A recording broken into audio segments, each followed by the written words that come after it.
Tu dois apprendre à tes enfants. Et toi-même, tu dois être délivré ce soir. On ne trahit pas sa nation. La nation est sacrée. On ne trahit pas ça. Oh Seigneur, délivre le Congolais. J'ai entendu une seule personne. Tu es Congolais ou pas? Ou peut-être que tu crois que tu n'es pas concerné. Tu dois inculquer à tes enfants que ta nation, elle est sacrée. Même si tu vas vivre au Japon, tu as une nation. Même si tu vas vivre en France, tu as une nation. D'ailleurs, moi je trouverais bizarre qu'un Français soit incapable d'honorer sa nation. Chaque homme doit honorer sa terre. Le temps passé, il y avait un peu de friction entre ces ministères et l'Église catholique. Et je dirais que cette friction, nous l'avons mal vécue, nous comme Église catholique, autour des questions qu'on a balancées sur les lieux publics, comme si l'Église catholique était en train de fabriquer des écoles fictives et du personnel fictif. Là, nous l'avons très mal vécu. Et surtout si nous savons aujourd'hui que tout cela c'était de prétexte pour cacher des médiocrités propres au ministère, nous saluons l'initiative de nouveaux responsables du ministre et de sa vice qui viennent à notre rencontre pour qu'on fasse le point et dégager la direction dans laquelle nous voulons aller. Premièrement, c'est d'abord pour sauver la gratuité. Vous savez que cette question, ça tient énormément au cœur du chef de l'État, le président Félix. Il tient à ce que ce système puisse fonctionner. Nous aussi, nous soutenons la gratuité, mais nous voulons que ce soit une gratuité qui bénéficie à tout le monde. Nous nous retrouvons aujourd'hui dans un système où, s'il n'y a pas de redressement responsable, la gratuité peut conduire à la déstructuration totale de notre système éducatif. La visite de deux nouveaux responsables aujourd'hui chez moi, premièrement, c'est pour recevoir la bénédiction du Seigneur, parce que je sais que leur charge ne sera pas aussi facile. Il y aura des résistances internes au ministère qui n'acceptent pas des changements, mais nous allons les soutenir. Je leur ai dit, j'ai prié pour eux, pour que le Seigneur puisse les soutenir dans leur effort de mise en application ces réformes pour que notre système éducatif puisse reprendre sa couleur.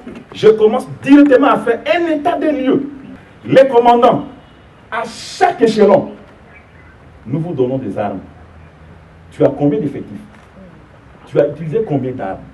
Tu as utilisé combien de ministres? Pour tuer qui? Pour faire quelle guerre? Fais-moi les comptes. C'est sur ce ton que le gouverneur militaire du Nord Kivu, le lieutenant général Ndima Constant, a axé son premier discours après la remise et reprise avec le sortant Nzanzuka Sivita. Le nouvel homme fort du Nord Kivu appelle les groupes armés à déposer les armes. Nous sommes des vrais Congolais. Nous en avons assez. Et je lance cet appel vibrant à mes frères et sœurs que nous sommes arrivés. Et que pendant cet état de siège, que vous vous rendez. Vous vous rendez et nous allons vous recevoir sans condition. La nouvelle administration militaire au gouvernorat des Provences a le soutien de toute la population. Oui, exactement le retour de la paix, puisque c'est exactement la grande mission qui lui a été donnée par le chef de l'État, par son ordonnance. Alors, nous comme une alliance de soutien aux actions du chef de l'État, il ne fallait pas que nous puissions manquer sur place. C'est comme ça que vous nous voyez avec le Calico et Calico qui parle. Il y a un message clair où nous voulons que la population de Nord puisse recouvrir la paix. Communiqué le jour même où le président a fait l'annonce de l'état de siège. Notre souci, c'est le retour de la tranquillité dans nos villages et dans les lieux reculés de nos chefferies. venus pour ça, pour lui souhaiter la bienvenue et toute contribution sera la bienvenue, la nôtre comme celle de toute autre personne. En tant qu'élu du peuple, je voudrais encore ici exprimer le soutien de toute la population du Nord Kivu à l'état de siège tel que décrété par le chef de l'État. Exprimer également le soutien de toute l'Assemblée provinciale au nouveau gouverneur militaire qui vient d'arriver. Soulignons que l'ancien gouverneur Caroline Nzanzu Kasivita promet son soutien à son successeur militaire. Ils prennent l'intérêt du commandant suprême et que donc je leur demande de collaborer. Ça fait longtemps. Moi j'étais ici en 2012. Et en 2012, quand je suis arrivé ici, c'était pour aller au FPPI, à Guéti là-bas. C'était pour le même problème. Et voilà que je reviens ici 9 ans après. Je crois que cette population est fatiguée.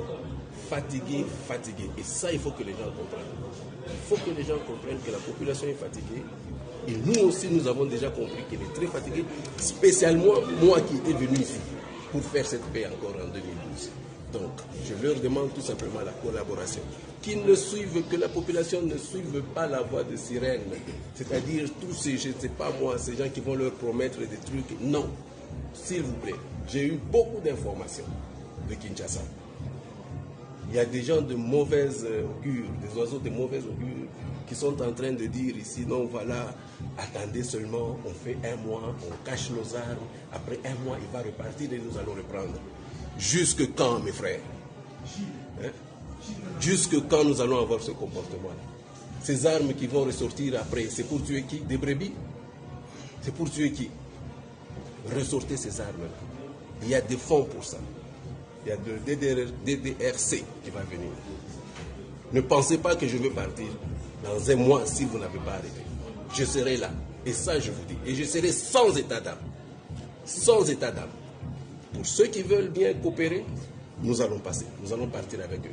Nous allons cheminer ensemble. Mais ceux qui ne veulent pas, spécialement les groupes armés étrangers, ils ne sont pas chez eux. Ils doivent quitter. Ils doivent vraiment quitter. Et pour la population, je leur demande la collaboration. Je ne suis pas venu ici pour tuer la population. Je suis venu ici pour leur donner la paix. Rien que la paix. S'ils veulent collaborer avec moi, je leur donnerai cette paix-là. Voilà. Moi, j'ai quel message vous pouvez passer aux hommes de troupes qui sont... Les hommes de troupes, je ne sais pas. J'ai vu un peu, je suis sûr qu'ils ont vécu ce qu'on appelle l'attrition. Ils ont été résilients. Ils ont vécu l'attrition, c'est-à-dire... Chers compatriotes congolais, je viens encore dans cette vidéo remercier tous nos abonnés, tous ceux qui ne sont pas encore abonnés à notre chaîne, à bien vouloir le faire pour qu'on partage ensemble des stratégies, des idées afin de contribuer à l'épanouissement de notre cher et beau pays. Nous avons vu, Bandeko, les plaintes de certains de nos compatriotes par rapport au travail des médias étrangers. Mais je pense que le temps dans ce monde n'est pas aux plaintes. Nous ne devons pas nous plaindre de ce que les autres font contre notre pays. Nous devons par contre nous plaindre de ce que nous-mêmes nous faisons contre notre propre pays.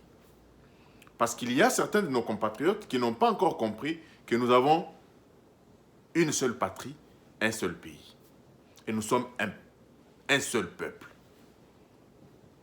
Aujourd'hui, Bandeko, qu'est-ce que nous devrions faire pour contrer toutes ces désinformations que l'on rencontre dans les médias sociaux, ces désinformations des chaînes étrangères contre notre pays?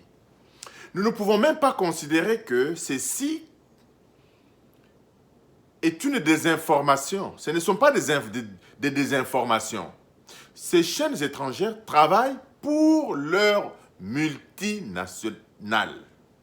Ils travaillent pour leurs entreprises multinationales, ils travaillent pour leur pays. Donc, les informations que ces gens ici diffusent sont dans l'intérêt de leur pays. Et c'est des bonnes guerres. Que devrions-nous faire? Passer tout notre temps à nous plaindre? Non. Nous devrions aujourd'hui travailler dans le sens de nous organiser afin de parler dans l'opinion publique de ces entreprises-là. Parce que, Bandeko, l'électorat en Occident a de la valeur. Et Zalina n'est pas nabisoté où quelqu'un va voter à cause d'un tricot d'un sac de sel qu'il aurait reçu, etc. L'opinion en Occident, ici, compte beaucoup. Alors, comment former les opinions? Nous ne pouvons pas aller en guerre contre ces médias qui sont nantis, qui ont beaucoup de moyens, etc., qui ont une grande audience, en bref. Nous devons, par contre, nous organiser comme peuple à nous cotiser dans nos organisations, dans chacun de nos pays. Cotisation ya ta ya muke, ya ko faire imprimer ba pamphlet, ya ko kabaka na bagarre. Et c'est comme bus pour informer l'opinion publique dans ce pays de ce qui se passe réellement dans notre pays. Parce qu'aujourd'hui, basali ko bamba biso makambuya élection, parce que l'élection est mal organisée, et ils diffusent ça partout pour ternir encore une fois l'image de notre pays. Aujourd'hui, la réalité et la vérité est que notre pays est pillé.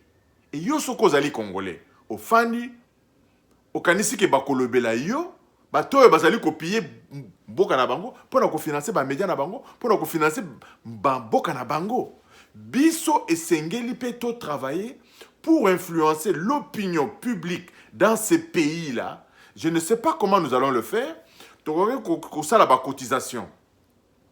Ko imprimer ba pamphlet, ko kabolaka un peu partout comme je venais de le dire, mais la plus grande partie du travail doit être fait par nos ambassadeurs et nos missions diplomatiques. Nous n'avons pas besoin des ambassadeurs bureaucrates. Nous n'avons pas besoin de missions diplomatiques budgétivores. Nous avons besoin des diplomates qui vont travailler dans le sens d'informer. D'abord, sur ce qui se passe en République démocratique du Congo.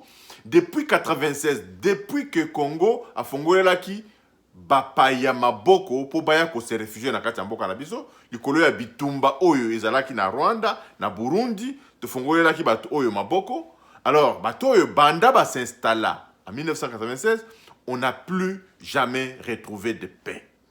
Banda, Rwanda, à Kotakina, ba militaire naïe, avec James Kabarebe comme chef d'état-major général, Banda, ba Kotaka, Namboka Nabiso, nous n'avons plus jamais retrouvé de paix. Et c'est cela qu'il faut dire aux Occidentaux. Il faudra aussi dire à l'opinion, ici en Occident, que Bakoltan ezali ko outa na ba zone de guerre, entreprise boy. Ba kombo ya ba entreprise, vous pouvez m'appeler en privé, je vais vous donner les noms des entreprises britanniques qui sont installées au Rwanda, les noms des entreprises belges qui sont installées en Ouganda, qui raffinent notre coltan, notre or. Bango ba bazaka na ba minte, mais ba sombaka biloko yo e outaka na ki muibi na reseller bazandenge moko. Donc encore une fois, Tokoki kosa la différence par notre contribution à informer l'opinion publique dans ces pays-là. Vous allez voir que les lignes vont bouger. Parce que Bafandi, il raconte autre chose à l'opinion publique. Ils vendent comment Congolais bazali boye, bazali ko immigré boye, bazali, mais ils ne disent pas leur opinion publique que ce pays-là regorge des potentialités, que nos multinationales sont en train de piller, acheter auprès des seigneurs de guerre. Donc, Bandeko, totelema, tosala musalawana. Vous allez voir que nous allons faire pencher la balance. Au lieu de se plaindre, RFI à lobby, Sonia Relais à lobby, TV5 Monde à lobby, nous n'allons pas résoudre le problème de cette façon-là de nous plaindre. Commençons le travail de proximité. Et ce travail de proximité que nous allons faire, bateau à Allemagne, basala, bateau à France, bateau à Belgique, bateau à Canada, bateau à pays aux États-Unis, mekako sangana, s'organiser, moi petite contribution, na imprimerie, imprimer pamphlets, des millions de pamphlets que nous allons distribuer pour informer l'opinion publique dans ces pays-là. Et il y a aussi des médias qui ne sont pas pour ce que ces gens ici sont en train de faire. Ils vont informer l'opinion publique, plus l'opinion publique sera sensibilisée par rapport à ce qui se passe à l'Est,